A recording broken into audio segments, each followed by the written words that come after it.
asalaamu calaykum waraxmatullaahi wabarakaatu duhur wanaagsan khiyaarteena meel kasta oo aad joogtaan kusoo dhowaada barnaamijkeena duhurnimo waxaan ku eegi doonaa qodobo dhowr oo ku saabsan dunida kubadda cagta haddii aad naga cusubtaha daawada fadlan subscribe noo saar sii sheer garee saaxiibadiina la wadaaga dhammaantiinba laagnagu dhiirigeliya aabad ugu mahadsantihiin si aad ugu xidhantihiin baarteena dunida ciyaaraha tube aanu ku bilownay dagaal adag ayuu wuxuu ka dhex qarxayaa xiriirada uefa iyo weliba xiriirka komboole koonfur america iyo weliba fifa marka la eego dhowaan waxaa la sheegay in 10 naadi ama 10 xul cafwan oo koonfur america in lagu soo dari doono koobka uefa nations league islamarkaana argentine brazil uruguay chile iyo kuwo kale oo adag lagu arki doono koobka uefa nations league sidaas daraaddeed waxaanu daawan doonaa koob ka gedisnaan doona qaaradda marka la eego koob markaasi laba qaaradood mideynaya waxaa la tilmaamayaa Gianni Infantino iyo FIFA inay si weyn uga soo horjeedaan marka la eego arrintan macnaha waxaa la leeyahay fikradda midda koowaad in laba xiriir ay midoobaan macnaha xulal kala duwan oo ka kala ciyaaraya qaaradaha koonfur america iyo weliba yurub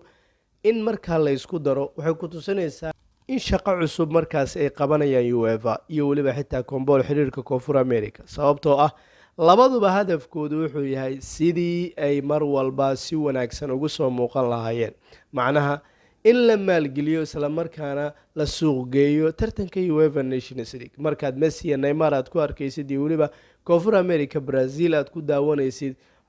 koobka uefa nations league hubaal waa daawanaysaa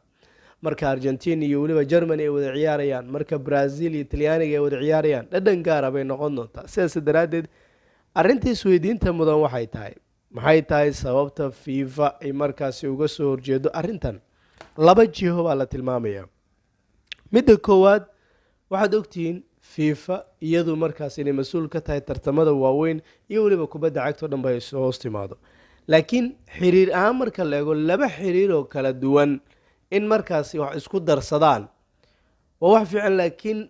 maxaa ka iman karaya midda koowaad waxaa ka dhalan karaya khilaaf xulalka ku aadan tani waxaa leeyahay fifa waxay ku andacoonaysaa haddiiba uu ka dhalan karayo khilaaf xulalka ka dhex dilaacaya islamarkaana dhibaateynaya in la tartamo xulalkana markaasi tartamadooda caadiga ay ka qayb galaan oo weliba burbur iyo weliba kala gogo keeni karaya waxay keenaysaa mid markaasi gebi ahaanba ay si weyn uga soo horjeestaan tusaale daily mail ee wadanka britain oo kale waxay tilmaamaysaa fifa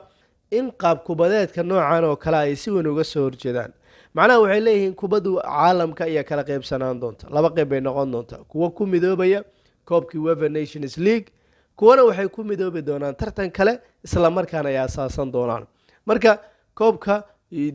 European Super League hadday soo dhammaatay hadda dagaalka cusub ee corona aad arkaysaan islamarkaana dunida ay wajahayaan laacibiinta ay qaataan talaalka waa lagu qasbayaa marka la eego marka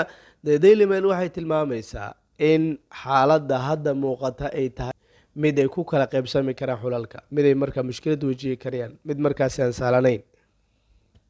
Pep Guardiola iyo rikooradiisu waxay noqonayaan kuwan waxba laga qaban karin islamarkaana taariikh cusub markaasi u qori doono kubadda Ingiriiska dabcan si fudud ayuu guul kaga gaaray naadiga kubadda cagta Newcastle bandhiga cajiiba xidiga kala duwan oo mustawa wanaagsan ku soo muuqday weliba xitaa xaalad qurux badan bay ku jiraan marka laga hadlayo weliba unbelievable baa lagu tilmaamaya City guushan ay gaartay maxay ka dhigan tahay City guushan ay gaartay waxay ka yeelaysaa meel wanaagsan iyadoo jadwalka kala horeynta inay ka tiigsadaan kaalinta koowaad 3 dhibcood farqi horyaalka inay ku hogaaminayaan naadiga saddexaad ku jirtay Chelsea inay 6 dhibcood u jirsanayaan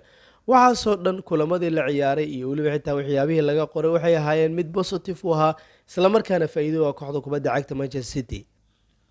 3 dhibic horyaal laguma qaado 6 dhibic laakiin waxaan ka hadlaynaa naadi kubadda cagta ee Manchester City naadi awood u leh inay badiso qaybta dambe xilciyaareedka oo dhan hadday rabaan waa iska badin karaan ama xitaa hadday u suura gasho waa badinayaan maxaa yeelay waxay haystaan shax xoogan iyo weliba xitaa xidiga kala duwan u ciyaari karaya waxaad arkaysaa Pep Guardiola maalinba fikrad isagu inuu ka dhaadhicinayo xidigiisa waxaan xasuustaa ninkii markaa special one ama markaas ninkii ahaa Jose Mourinho wax laga weydiiyay waagii Manchester United isagu imanayay Ferguson waxaad ka leedahay baa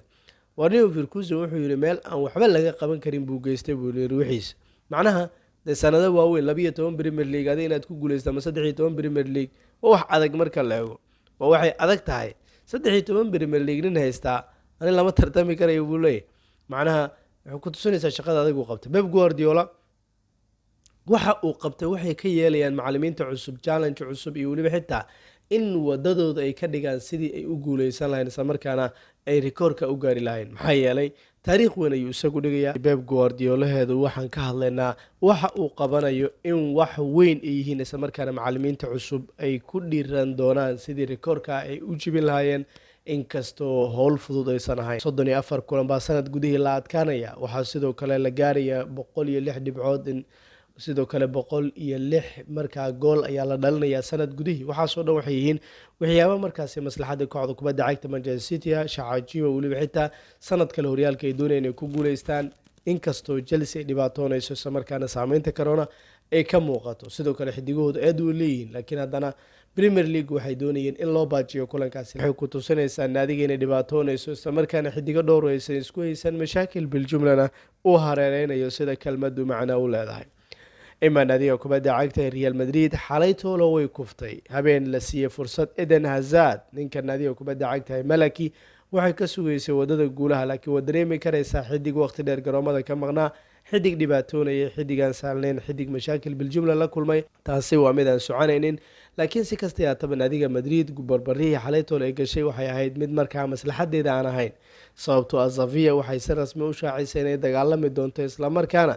Xavi Jamunisigu way ka hareen. hadafka hadda waxay diradda saarayaan waxay tahay koobka horyaalka wadankaasi Spain. Chelsea weyn ayay haystaan. Atletico farqi weyn baa markaa u dhexeeya kooxda kubadda cagta Real Madrid, sidoo kale Barcelona kasii dambaysaaba. waxaasoo dhan waxayna siinayaan Xavi inay noqon karayso musharax labaad, maadaama Madrid musharaxa koowaad lagu tilmaamayo 6 dhibic ayayna ku haysaa. laakiin waxaan ognahay inaan isbarbardhigi karin awoodda kooxda Real Madrid iyo weliba ninka markaasi Julian Lopetegui oo kooxda kubadda cagta Xavi isagu jooga. laakiin mucjiso bay ahaan doontaa sida kelmadu macna u leedahay haddii Julian Lopetegui isagu ka arguto kooxdiisa Malaki isla markaana horyaalka uu ku garaaco kuna guuleysto. waa wax taariikh weyn markaa qori doonta. laakiin haddana Madrid waa Madrid, shaxda haysataa waxay ka yeelaysaa si fudud inay kaga guuleystaan adiga Xavi. fursad weyn ayayna weystaa. musharaxa kuwad ayaan lagu tilmaamaya, inkastoo halista ugu weyn ee wajahaya Madrid ay tahay marba hadday kufeen iyadoo kulamo kale guuldarra ama xitaa dhibaatooyin kale oo dhibcayo ku luminaya ay wajihi karayaan. laakiin waxay u baahan yihiin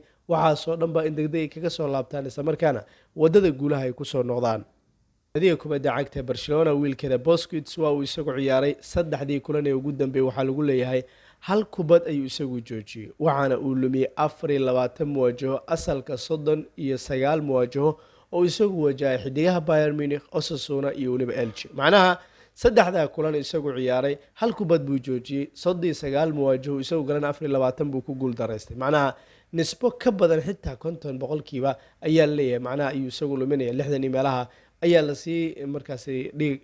ayaa la sii qori karaya. weliba kuba joojinta muhiim buu ahaa, haddana waa dareemi karaysaa qadka dhexe Barcelona si fudud ayaa lagu soo dhaafi karaya, taasoo ku tusinaysa marka daada ninkan uu jira waa soo shaqaystay. laakiin kooxdu waxay u baahan tahay go'aano inay qaadato. mana jirto sabab markaasi ninkan la dhigi karayo wuxuu u noqonayaa xidiga koowaad ee kooxda u ciyaaraya. marka naadiga kubadda cagta ee Barcelona wiilkeeda Busquets waxaa la tilmaamayaa in rikoorkaasi murugada loo diiwaangeliyay. imaa Haaland shalaytoona waa laga hadlay Real Madrid ama Barcelona. waxaad ogeedeen Vasquez isagu inuu hadlay Dortmund, mid kamid a mas-uuliyiinteedu wuxuu sheegay Real Madrid inay tahay naadiga ugu dhow ee qaadan karaysa. daqiiqado yar kadib waxaad arkaysaa Minariol ayaa warbaahinta la hadlay xalaytoole. wuxuu sheegay waxaa laga yaabaa in Barcelona uu ku biiro buu yidhi, mana jirto naadi heshiis mabda'i xitaa aan la galnay. sida buu tilmaamaya xitaa Barcelona waxay kamid tahay naadida ugu waaweyn, way qaadan karaysaa isaga iyo weliba xitaa xidigo kala duwan baa la tilmaamaya. laakiin ninkan wararkaasoo dhan marka laga soo tago waa isjijiid u dhexeeya laacibkan iyo weliba xitaa Dortmund. dabcan laacibkan waxaa laga yaabaa inaad ku aragtaan ima City,